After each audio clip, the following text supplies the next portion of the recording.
Iran തീർന്നു, ഇതാ ഞങ്ങളുടെ കൈവെള്ളയിൽ അവിടുത്തെ ഭരണകൂടം എന്ന സ്വപ്നം കണ്ട അമേരിക്കൻ പ്രസിഡന്റ് ഡൊണാൾഡ് ട്രംപിന് ഏറ്റവും വലിയ പ്രഹരമാണ് ഈ ഇറാനിൽ നിന്നുണ്ടായ ഇത്തരം പ്രത്യാക്രമണം എന്ന് പറയുന്നത്. അതായത് വളരെ പ്രതീക്ഷയോടെ സ്വപ്നങ്ങളോടെ ഇറാനെ ഈ ഇസ്രയേലിൻ്റെ സമ്മർദ്ദം മൂലം അറ്റാക്ക് ചെയ്ത് അവിടുത്തെ സമ്പദ് വ്യവസ്ഥ മെച്ചപ്പെടുത്താം, അവിടുത്തെ കാര്യങ്ങളൊക്കെ കയ്യിലെടുത്തിട്ട് സ്വന്തം സമ്പദ് വ്യവസ്ഥ മെച്ചപ്പെടുത്താം, ഭരണമാറ്റം ഉണ്ടാക്കാം, ഞങ്ങൾക്ക് കീഴിൽ അടിമകളെ പോലെ അവരെ കാണാം എന്ന് വിചാരിച്ച അമേരിക്കൻ പ്രസിഡന്റ് എല്ലാ കണക്കുകൂട്ടലുകളും തെറ്റി. അതായത് ഒരിക്കലും പ്രതീക്ഷിക്കാത്ത തിരിച്ചടിയായിരുന്നു ഇറാൻ്റേത് എന്ന് പറയുന്നത്. അതായത് ഇവർ കരുതി വെച്ചിരുന്ന കുറച്ച് കാര്യങ്ങളുണ്ട്. ഇറാൻ ഒറ്റയ്ക്കാണ്, ഇറാൻ അത്ര വലിയ പിന്തുണയൊന്നുമില്ല, ഇറാനിൽ ഇങ്ങനെയൊക്കെ സംഭവങ്ങൾ നടത്തുമെങ്കിൽ ഞാനും ഇസ്രായേലും ഒരുമിച്ച് നിന്ന് ഒരു സംയുക്ത ആക്രമണം നടത്തി ഒരുപാട് സമ്മർദ്ദത്തിലാക്കി കഴിഞ്ഞാൽ അവർ പിന്നോട്ട് മാറും, അവിടുത്തെ ഒരു പരമോന്നത നേതാവിനെ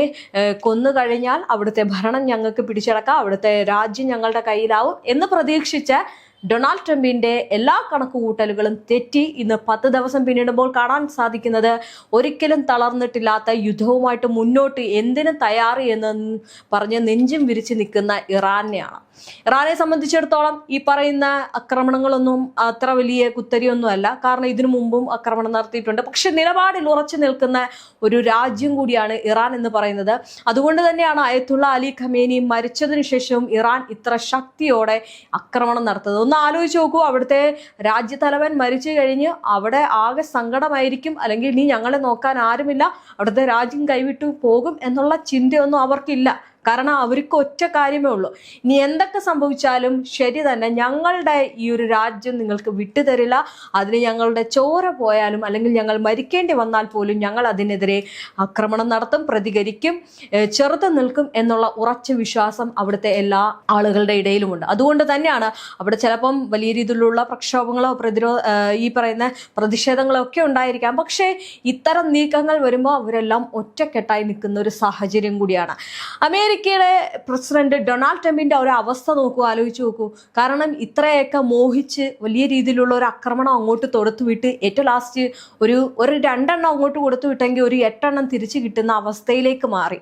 ഇപ്പം അതുകൊണ്ട് വലിയ രീതിയിലുള്ള മിണ്ടാട്ടമില്ല, വലിയ രീതിയിലുള്ള വെല്ലുവിളികളില്ല.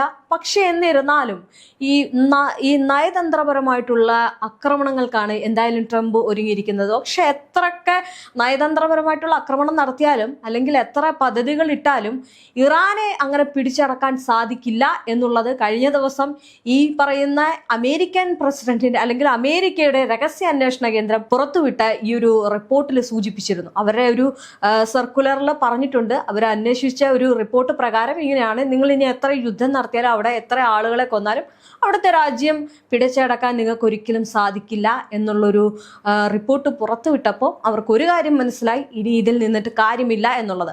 പക്ഷേ ഏത് വിധേയനും അവരെ പ്രതിരോധത്തിലാക്കാം അല്ലെങ്കിൽ സമ്മർദ്ദത്തിലാക്കാം എന്നുള്ള രീതിയിൽ ട്രംപ് മുന്നോട്ടെടുത്ത തീരുമാനം സ്വന്തമായിട്ട് വിനയായിട്ട് മാറുകയാണ്. കാരണം ഈ പറയുന്ന ട്രംപിനെ സംബന്ധിച്ചിടത്തോളം ഇങ്ങനെ പോയി കുറച്ച് വെല്ലുവിളികൾ നടത്തുക, ആക്രമണങ്ങൾ നടത്തുക, ഞങ്ങൾ ഇപ്പം നിങ്ങളെ തീർക്കും എന്ന് പറയുന്നതൊക്കെ ഒരു വെള്ളത്തിൽ വരച്ച വര പോലെ ആയി നമുക്ക് മാറുമെങ്കിലും പുള്ളിക്ക് അത് അത്ര വലിയ ചെറിയ കാര്യമൊന്നുമല്ല. എപ്പോഴും ഇങ്ങനെ പറഞ്ഞുകൊണ്ടിരിക്കുന്നത് ഭയങ്കര ഇഷ്ടമുള്ള ഒരു കാര്യമായിട്ടാണ് തോന്നുന്നത്. കാരണം എത്ര തവണ പറഞ്ഞിട്ടുള്ള കാര്യമാണെന്നറിയോ, ഈ യുദ്ധം ഞങ്ങൾ നടത്തത്തില്ല, യുദ്ധത്തിൽ സമാധാനം കൊണ്ടുവരും എന്നൊക്കെയുള്ളത്. പക്ഷേ ഇപ്പോൾ ഇതാ നോക്കൂ, ഇറാനിലേക്ക് ഒരു യുദ്ധം നടത്തിയിരിക്കുകയാണ്. ഇതിൽ ഏറ്റവും എടുത്ത് പറയേണ്ടത് സത്യപ്രതിജ്ഞ നടത്തിയപ്പോൾ പോലും പുള്ളി പറഞ്ഞത് ഇങ്ങനെയാണ്, ഞങ്ങൾക്ക് യുദ്ധം നടത്താനുള്ള ഒരു താല്പര്യമില്ല, ഞാൻ അങ്ങനെ ഒരു നേതാവല്ല, നിങ്ങൾ എന്നെ അങ്ങനെ കാണണ്ട എന്ന രീതിയിൽ ആയിരുന്നിട്ട് പോലും ഇപ്പം വലിയ രീതിയിലുള്ള യുദ്ധം നടത്തിയിരിക്കുന്നത് ഈ പറയുന്ന അമേരിക്ക തന്നെയാണ്. എന്തായാലും അമേരിക്കയ്ക്ക് കിട്ടിയ തിരിച്ചടി എന്ന് പറയുന്നത് ഈ എണ്ണമില്ലാത്ത രീതിയിലാണ്. ഒരു മിസൈൽ മഴ തന്നെ വന്ന് പെയ്യുകയാണ്. അമേരിക്കയുടെ എയർബേസുകളൊക്കെ തകർത്തിരിക്കുകയാണ്. അതായത് ഈ ഗൾഫ് രാജ്യങ്ങളിലുള്ള എയർബേസുകളിലേക്കൊക്കെ ആക്രമണം നടത്തിയിരിക്കുകയാണ് ഈ പറയുന്ന ഇറാൻ എന്ന് പറയുന്നത്. എന്തായാലും നൂറ്റാണ്ടുകളായിട്ട് ഈ പശ്ചിമേഷ്യ തങ്ങളുടെ ചൊൽപ്പടിക്ക് നിർത്താമെന്ന് ഈ വ്യാമോഹിച്ച പാശ്ചാത്യ ശക്തികൾക്ക് ഇന്ന് ഉറക്കമില്ലാത്ത ഒരു രാത്രികളാണ് എന്ന് പറയേണ്ടി വരും. ഈ അമേരിക്കയുടെയും ഇസ്രായേലിന്റെയും ഈ അത്യാധുനിക യുദ്ധവിമാനങ്ങളെയും കോടിക്കണക്കിന് ഡോളർ വിലമതിക്കുന്ന മിസൈൽ പ്രതിരോധ സംവിധാനങ്ങളെയും വെല്ലുവിളിച്ചുകൊണ്ട് ഇറാൻ രംഗത്ത് നെഞ്ചും വിരിച്ച് നിൽക്കുമ്പോൾ ഒരൊറ്റ കാര്യമുള്ളൂ അവർക്ക് പറയാൻ, ഞങ്ങൾ എന്തിനു തയ്യാർ. അവരുടെ പോരാട്ട വീര്യം പ്രകടമാക്കിയിട്ട് ഒരാഴ്ച പിന്നിട്ടിരിക്കുകയാണ്. എന്നിട്ട് പോലും പകരം അമേരിക്കയ്ക്ക് അവിടെ യാതൊരു തരത്തിലുള്ള കാര്യങ്ങളും നടത്താൻ കഴിഞ്ഞിട്ടില്ല. ആകെ കുറച്ച് രീതിയിലുള്ള ആക്രമണങ്ങൾ നടത്തി എന്നല്ലാതെ പിടിച്ചെടുത്ത് അവരുടെ ഒരു ഭരണമാറ്റം കൊണ്ടുവരാനൊന്നും അമേരിക്കയ്ക്ക് സാധിച്ചിട്ടില്ല. അത് സാധിക്കില്ല. എന്തായാലും പതിറ്റാണ്ടുകളുടെ ഒറ്റപ്പെടലും ഈ സാമ്പത്തിക ഉപരോധങ്ങളും ഒരു രാജ്യത്തെ തളർത്തുമെന്ന് കരുതിയവർക്ക് തെറ്റി. പശ്ചിമേഷ്യയുടെ ഹൃദയഭാഗത്ത് നിന്ന് കുതിച്ചു വരുന്ന ഓരോ ഡ്രോണും വിളിച്ചു പറയുന്നത് ഇറാന്റെ ഒരു തളരാത്ത ആ ഒരു ആത്മവീര്യത്തെ കുറിച്ചാണ്. നേരത്തെ പറഞ്ഞതുപോലെ തന്നെ ഒരു സമ്പദ് വ്യവസ്ഥയിൽ അവർക്ക് കുറച്ച് സമ്മർദ്ദം ഉണ്ടാക്കാം, അവിടുത്തെ അവരെ അങ്ങ് ഒറ്റപ്പെടുത്താം, അവരുടെ സാമ്പത്തികം നശിപ്പിക്കാം എന്ന് നോക്കി അമേരിക്കയ്ക്ക് തിരിച്ചടിയായത് എവിടെയെന്ന് വെച്ച് കഴിഞ്ഞാൽ ഹോർമസ് കടലിടുക്കിലെ കപ്പലുകൾ തടഞ്ഞിടാൻ തുടങ്ങി, അല്ലെങ്കിൽ കപ്പലുകൾ അതുവഴി പോയാൽ ഞങ്ങൾ ആക്രമണം നടത്തും എന്ന് പറഞ്ഞ് ഇറാന്റെ ഒരു ഒറ്റ വാക്കുകൊണ്ടാണ് ലോകം മൊത്തം സ്തംഭിച്ചിരിക്കുന്നത്. അതുകൊണ്ട് എന്താ സംഭവിച്ചത്? പുടിൻ അതിൽ ഇടപെട്ടു. പുടിനുമായിട്ടുള്ളൊരു ഫോൺ സംഭാഷണം നടന്നു.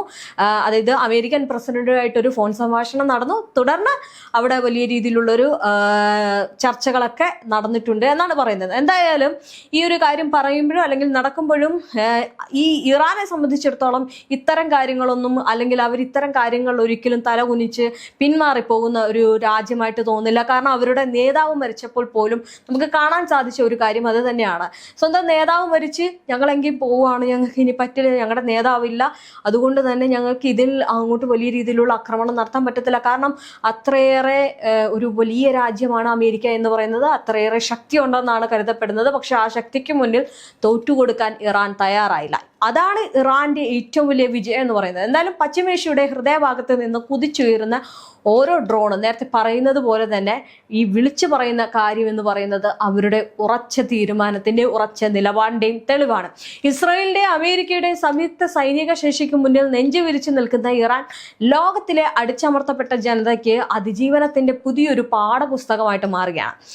ഇതിനിടയിൽ മറ്റൊരു കാര്യം കൂടിയുണ്ട്. ഇറാനിൽ ഭരണമാറ്റം സാധ്യമാകുമെന്ന ആശയം അമേരിക്കൻ പ്രസിഡന്റ് ഡൊണാൾഡ് ട്രംപ് അടുത്തിടെ തുറന്നു പറഞ്ഞിരുന്നു. പക്ഷെ ഇറാന്റെ അടുത്ത പരമോന്നത നേതാവിനെ തെരഞ്ഞെടുക്കുന്നതിൽ അമേരിക്ക ഇടപെടണമെന്ന് വലിയ രീതിയിലുള്ള ആശയങ്ങൾ വന്നിരുന്നു. അതായത് അമേരിക്ക അതിനകത്ത് ഇടപെട്ടു. എന്തിനാണ് പെട്ടെന്നൊരു നേതാവിനെ എന്നൊക്കെ ഈ പറയുന്ന ഈ പ്രസിഡന്റ് ചോദിക്കുകയാണ്, അമേരിക്കൻ പ്രസിഡന്റ് ചോദിക്കുകയാണ്. മറ്റൊരു രാജ്യത്ത് ഒരാളെ തെരഞ്ഞെടുക്കുന്നതിന് അമേരിക്കൻ പ്രസിഡന്റിന്റെ ആവശ്യമുണ്ടോ? അല്ലെങ്കിൽ അവരുടെ അഭിപ്രായങ്ങളൊക്കെ പറയാം, പക്ഷേ അവിടെ നിങ്ങൾ തെരഞ്ഞെടുക്കാൻ പാടില്ല, നിങ്ങൾ ഇന്നത് ചെയ്യാൻ പാടില്ല എന്നുള്ള അവകാശങ്ങളൊക്കെ ആരാണ് കൊടുക്കുന്നത്? അങ്ങനെ ഒരു സംഭവം ഒരു രാജ്യത്തിന്റെ മേലിലും മറ്റൊരു രാജ്യത്തിന്റെ പ്രസിഡന്റിന് ചെയ്യാൻ കഴിയില്ല. അങ്ങനെ ഒരിക്കലും അങ്ങനെ ഒരു അവകാശവും നിൽക്കില്ല. എന്നാലും ഒരു രാജ്യത്തിന്റെ ഈ രാഷ്ട്രീയ സംവിധാനവും സൈനിക ശക്തി അതിന്റെ നേതാവിനേക്കാൾ ഏറെ സങ്കീർണമായിട്ടുള്ള ഘടനകളാൽ നിർമ്മിതമാണെന്നാണ് ഈ പറയുന്ന ഇറാൻ ചൂണ്ടിക്കാട്ടുന്നത്. എന്തായാലും ഇറാനിലെ ഭരണകൂടം നിലനിൽക്കാൻ വേണ്ടതെല്ലാം ചെയ്യാൻ അവർ തയ്യാറെടുത്ത് കഴിഞ്ഞിട്ടുണ്ട്. അവർ വലിയ രീതിയിലുള്ള നീക്കങ്ങളിലേക്ക് അതുകൊണ്ട് തന്നെ പോവുകയാണ്. എന്തായാലും സൈനിക സംവിധാനങ്ങളും രാഷ്ട്രീയ സ്ഥാപനങ്ങളും നിലനിൽക്കുന്നിടത്തോളം തന്നെ ഈ ഭരണകൂടം തകർന്നു പോകില്ല എന്നുള്ള ഉറച്ച വിശ്വാസം ഇറാനുണ്ട്. അതിനാൽ തന്നെ ഇറാനിൽ ഒരു ഭരണമാറ്റം ഉണ്ടാകുമെന്നുള്ള പ്രതീക്ഷ വെറും വാക്കായിട്ട് മാറുകയാണ് ചെയ്യുന്നത്. അതൊരിക്കലും നടക്കാൻ പോകുന്നില്ല. എന്തായാലും ഇതെല്ലാം നടക്കുമ്പോഴും ഇറാനും അമേരിക്കയും തമ്മിലുള്ള സംഘർഷം കൂടുതൽ വ്യാപിപ്പിക്കുന്നതായിട്ടുള്ള ആശങ്ക ഉയരുന്നുണ്ട്. എന്തായാലും ഈ ഒരു യുദ്ധം ഇതിനോടകം തന്നെ 10ാം ദിവസത്തിലേക്ക് കടന്നിരിക്കുകയാണ്. ഇറാന്റെ ഈ പ്രതികാര നടപടികൾ മിഡിൽ ഈസ്റ്റ് മേഖലയിലുടനീളം വ്യാപിപ്പിക്കുമ്പോൾ വളരെ ശ്രദ്ധിക്കേണ്ട ഒരു കാര്യം എന്ന് പറയുന്നത് എണ്ണ വിപണിയിൽ അത് വലിയ രീതിയിലുള്ള മാറ്റം കൊണ്ടുവന്നിരിക്കുകയാണ്. ഈ യുദ്ധങ്ങൾ ഒരിക്കൽ ആരംഭിച്ചാൽ അവ എങ്ങനെ വികസിക്കുമെന്ന് ഈ പ്രവചിക്കാൻ ബുദ്ധിമുട്ടാണെന്നാണ് ഈ ഇറാൻ നൽകുന്നത്. മാത്രമല്ല ഇറാൻ പറയുന്ന മറ്റൊരു കാര്യം എന്ന് പറയുന്നത് ഈ യുദ്ധം നിങ്ങളാണ് തുടങ്ങിയതെങ്കിൽ അത് അവസാനിപ്പിക്കുന്നത് ഞങ്ങളായിരിക്കും. തുടക്കത്തിൽ ചെറിയ സംഘർഷമായിട്ട് തോന്നിയ കാര്യങ്ങൾ പിന്നീട് വലിയ പ്രാദേശിക യുദ്ധമായിട്ട് മാറാൻ കാരണം അമേരിക്ക തന്നെയാണ്. കാരണം അമേരിക്കയുടെ ഓരോ ഒറ്റ വാക്കുകളും ഒറ്റ ആക്രമണവും ഒക്കെ തന്നെയാണ് ഇത്രയും രീതിയിലേക്ക് എത്തിച്ചേർന്നത്. അതായത് ഇസ്രായേലിന്റെ കൂട്ടുപിടിച്ച് അമേരിക്ക ഒരു ആക്രമണം നടത്തി. അമേരിക്കയും ഇസ്രായേലും കൂടി ചേർന്നിട്ട് ഈ ഒരു ആക്രമണം നടത്തിയപ്പോൾ അതിന്റെ പ്രത്യാക്രമണമായിട്ട് ഇറാൻ പിന്നെ വെറുതെ നോക്കിയിരുന്നില്ല, വലിയ രീതിയിലുള്ള ആക്രമണം തിരിച്ചു കൊടുത്തു. അതൊരു പ്രാദേശിക യുദ്ധമായിട്ട് മാറി. എന്തായാലും ഈ സംഘർഷത്തിന്റെ സാമ്പത്തിക പ്രത്യാഘാതങ്ങളും ഇതിനോടകം തന്നെ ലോകം അനുഭവിച്ചു തുടങ്ങിയിട്ടുണ്ട്. ഈ ലോകത്തിലെ എണ്ണ വിതരണം, നേരത്തെ പറഞ്ഞതുപോലെ തന്നെ എണ്ണ വിതരണത്തിനുള്ള പ്രധാന കടൽപാതയായിട്ടുള്ള ഹോർമുസ് കടലിടുക്ക് ഇറാൻ അടച്ചതോടെ ആഗോള ഊർജ്ജ വിപണിയിൽ വലിയ രീതിയിലുള്ള ഒരു പ്രശ്നം ഉണ്ടായിട്ടുണ്ട്. എണ്ണയും ഇന്ധനവും വില ഉയരാൻ ഇതോടെ തന്നെ തുടങ്ങിയിട്ടുണ്ട്. എന്തായാലും ഈ മിഡിൽ ഈസ്റ്റിലെ സമ്പദ് വ്യവസ്ഥ മാത്രമല്ല ലോകത്തിന്റെ പല പല രാജ്യങ്ങളുടെ സമ്പത്ത് മേഖലകൾക്ക് ഇതൊരു തിരിച്ചടിയായി മാറിയിട്ടുണ്ട്. അത് വലിയ രീതിയിലുള്ളൊരു ആശങ്കയും ഉണർത്തുന്നുണ്ട്. ഇതെല്ലാം നടക്കുമ്പോൾ അമേരിക്കൻ ആഭ്യന്തര രാഷ്ട്രീയ തലത്തിലും ഈ യുദ്ധത്തെ ചുറ്റിപ്പറ്റി ശക്തമായിട്ടുള്ള വിമർശനങ്ങൾ ഉയരുന്നുണ്ട്. കഴിഞ്ഞ ദിവസം നമ്മൾ കണ്ടതാണ് സെനറ്റ് അംഗങ്ങൾ ഈ ഒരു യുദ്ധത്തിനെതിരെ വിമർശനം ഉയർത്തുന്നത്. അതായത് ഡൊണാൾഡ് ട്രംപിനെതിരെ സംസാരിക്കുന്നത്.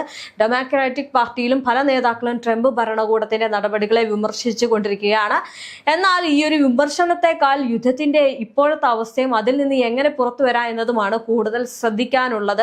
മാത്രമല്ല അമേരിക്ക ഈ ഒരു സംഘർഷത്തിൽ എങ്ങനെ പ്രവേശിച്ചു, എന്തുകൊണ്ടാണ് ഈ ഒരു നീക്കം നടത്തുന്നത് എന്ന് ചർച്ചകൾ തുടരുമെങ്കിലും ഇപ്പോൾ പ്രധാനമായിട്ട് ശ്രദ്ധിക്കേണ്ടത് യുദ്ധത്തിന്റെ വ്യാപനം എങ്ങനെ നിയന്ത്രിക്കാം എന്ന കാര്യം കൂടിയാണ്. കാരണം ഈ യുദ്ധം വലിയ രീതിയിൽ വ്യാപിച്ചു കഴിഞ്ഞാൽ ഏറ്റവും കൂടുതൽ ഈ പറയുന്ന എണ്ണ അല്ലെങ്കിൽ സമ്പദ് വ്യവസ്ഥയിൽ വലിയ രീതിയിൽ മാറ്റങ്ങൾ ഉണ്ടായി കഴിഞ്ഞാൽ നമ്മളുടെ ക്രൂഡ് ഓയിലിനൊക്കെ വില കൂടും, ക്രൂഡ് ഓയിൽ ഇല്ലാതാവും. അങ്ങനെയാണെങ്കിൽ പല രാജ്യങ്ങളും ഇന്ന് വലിയ രീതിയിലുള്ള പ്രശ്നങ്ങൾ നേരിടേണ്ടി വരും. എന്തായാലും യുദ്ധം 10 ദിവസം പിന്നിടുമ്പോൾ വലിയ മാറ്റങ്ങളൊന്നും ഇല്ല എന്ന് വേണം പറയാൻ. എന്തായാലും അമേരിക്ക പതുക്കെ തണുത്ത് ഒരു വരുന്ന ഒരു അവസ്ഥയാണ് കാണാൻ സാധിക്കുന്നത്.